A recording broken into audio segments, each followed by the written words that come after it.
That's a hummingbird right there. We saw him fly up there.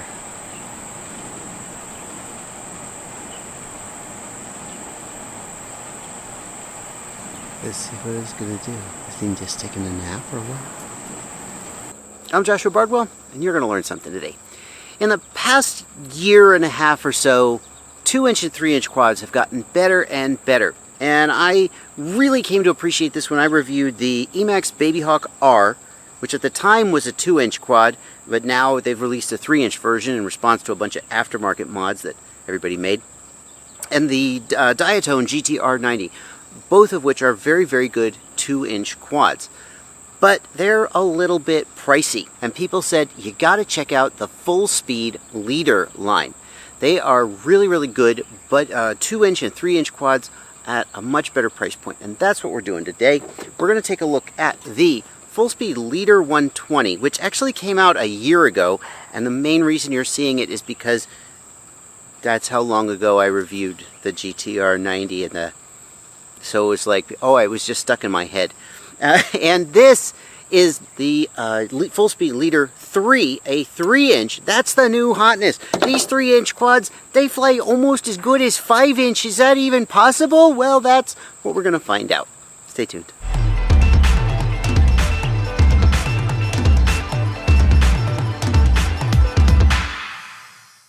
Well, the first thing I got to do before I can fly this is bind it, and that leads me to the very beginning of this review, which is the receiver. The bind button is right here, but the status LEDs are on the other side. So if you install it in your quad with the bind button accessible, then you can't see the status LEDs to confirm that it's, well, that's a little bit annoying. The next thing about the Leader 120 that stands out is that when it comes from the factory, it comes pre-configured with motor stop, which means that when you arm it, as I just did, the props do not start spinning until you raise the throttle. And you can see the throttle down in the lower left. It's at 0, and as I start to raise it, watch where it starts spinning. So it starts spinning right at about 5%. And that's because I have set my, let me disarm real quick so it stops shouting at us. It's about 5% because I have configured my receiver properly, and there's very little deadband down at the bottom of the receiver. Many people are going to have more deadband at the bottom of their receiver. What it means is that if I drop my throttle, the quad just falls out of the air because the props stop. So if you get one of these quads, the very first thing that I suggest you do is you go into the Betaflight configurator and you look and you see if motor stop is enabled. The Leader 120 came with it turned on. The Leader 3 did not. That's more common for bigger quads to not use it. I turn it off on basically all my quads because I'm so used to flying acro where you lower the throttle basically all the way down some of the time, especially for like big swoopy acro moves. And I never want the quad to just drop out of the air because I lowered the throttle. I always turn motor stop off. Okay, having said that, let's see how this guy flies. The other reason I don't like motor stop is that if you arm the quad like I just have, and now it's armed, it's sitting there, if I bump the throttle, it's going to go bonkers. I always want the motors to spin the minute I arm, so everybody in the world has a really good indication that they should not go be near this quad.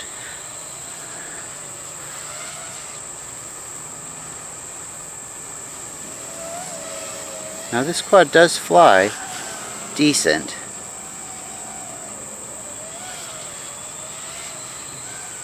I'm not thrilled with the video transmitter or the antenna. Especially for 2S, it flies pretty decent. Let me see if I turn my head, can I pick up the signal a little bit better?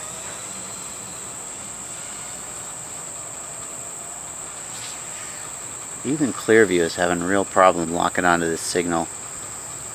I wonder if I can turn up the output power or just turn to the side here. Motor stop does make landing easier, I will say that.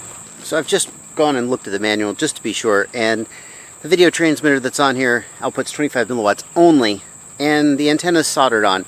So it's not going to be real easy to make much of an improvement there. It just kind of is what it is. I did go in and turn off motor stop though, so that we can not drop out of the air when we fly. And the thing flies for freaking ever off this tiny little cheap battery. It doesn't have like gut-wrenching speed, but I'm not sure that's really what you want from a little 2S like this. Where are we at? 7 volts? That's 3.5. That's still plenty to fly off of, really.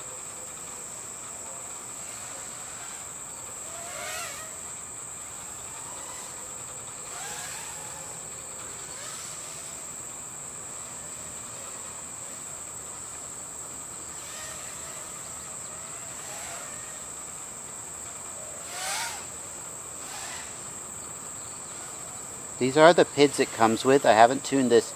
It comes with like pro-tuned PIDs by full speed, so I just, Philly, clump of grass. So I just been flying those to see, you know, they made them, so let's see how they are. They're not bad.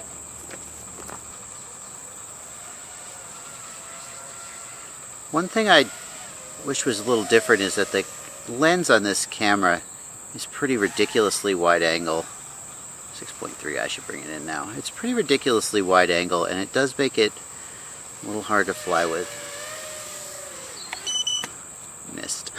It does make it a little hard to fly with. You do get used to it. It's just got enough fisheye that as you come around corners, stuff kind of comes out at you a little suddenly. So that was the Leader 120, and it's not bad, especially at a price of about 120 bucks for a 2-inch quad. You could have fun with it.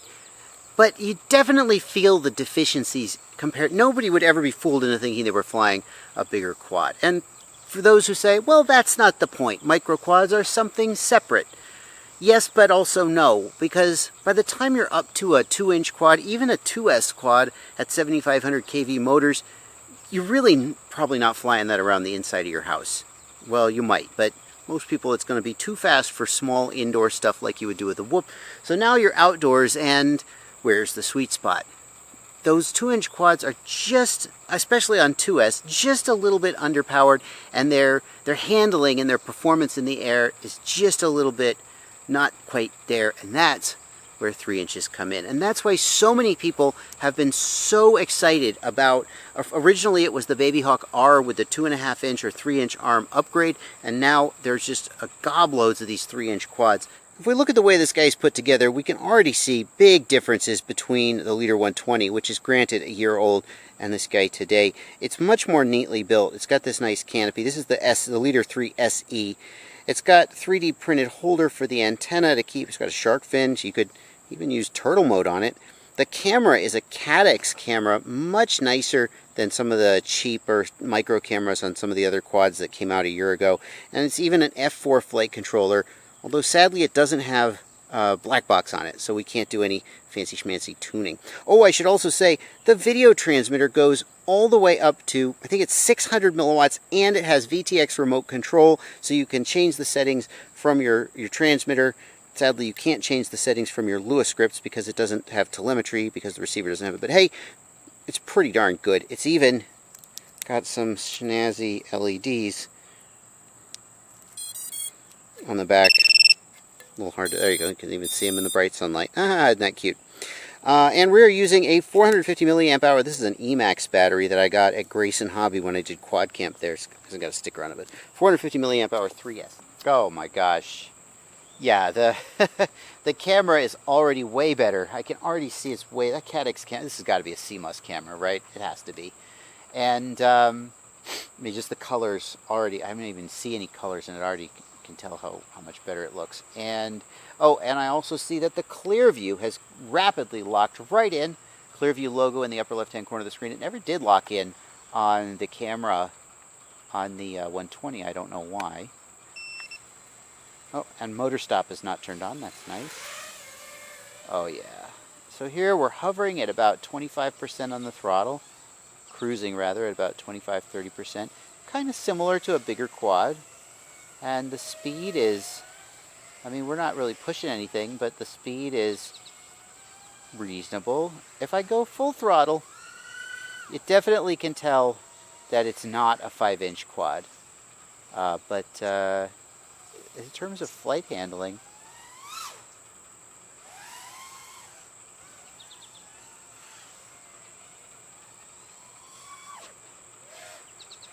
well, it's struggling a little, isn't it? Just getting a little out of sorts. See, a little wobbly there. I think air mode is off. Let's just check that. I'm going to go to low throttle. Yeah, oh gosh, yeah, air mode must be off. You see how it kind of dipped there? Do it again. And if I raise the throttle, I get the authority back, but it's definitely, okay, turn air mode on, that might help. But I don't think that's why it's okay there. It's just when I roll, it gets a little unsettled. If I leave the throttle up, it's actually not so bad. See, that's with throttle up, and it's not so bad. So I think it's just, no, see, it's a little bumpy there. You see it just being just a little bumpy there?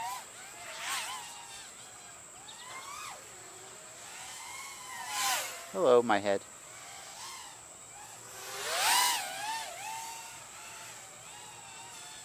So, maybe these props, you know, we could try the 3-inch Avon props, which I think they're some of the best 2-inch and 3-inch props out there. It may handle better with those props. We're not having any trouble with the receiver. We were getting fail-safes at really short range with the receiver on the 120. I wonder if it was damaged somehow, because here we're just flying all over. No low RSSI, no receiver issue. RSSI oh, well, make a liar of me. Ooh, that was close. Come on. Oh, hello. That was kind of close.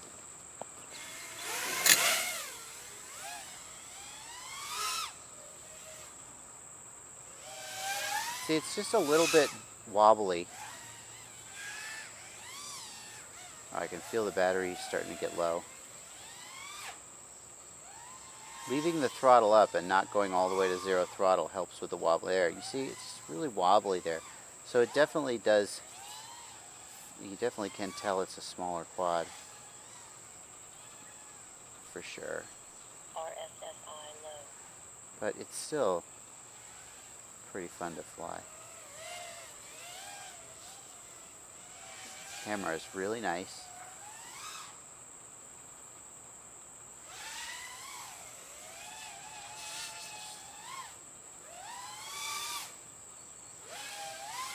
Just gotta get on the throttle a little earlier and leave the throttle up when you do stuff. Yeah, just a little bouncy. But all in all, I don't hate it.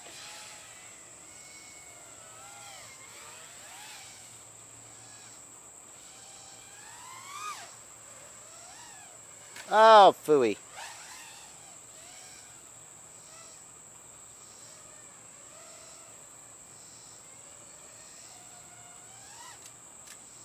Oh, come on. Yes, that counts. That totally counts.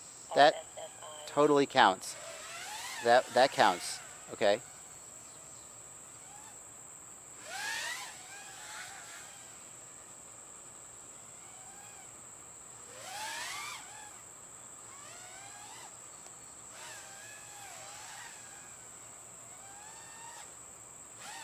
Oh, I learned a trick, Mr. Steele. You got to approach from...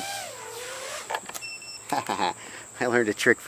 When we did that episode of Rotor Riot about shooting gaps, and Steele did the knife edges, he talked about this, but I never internalized it.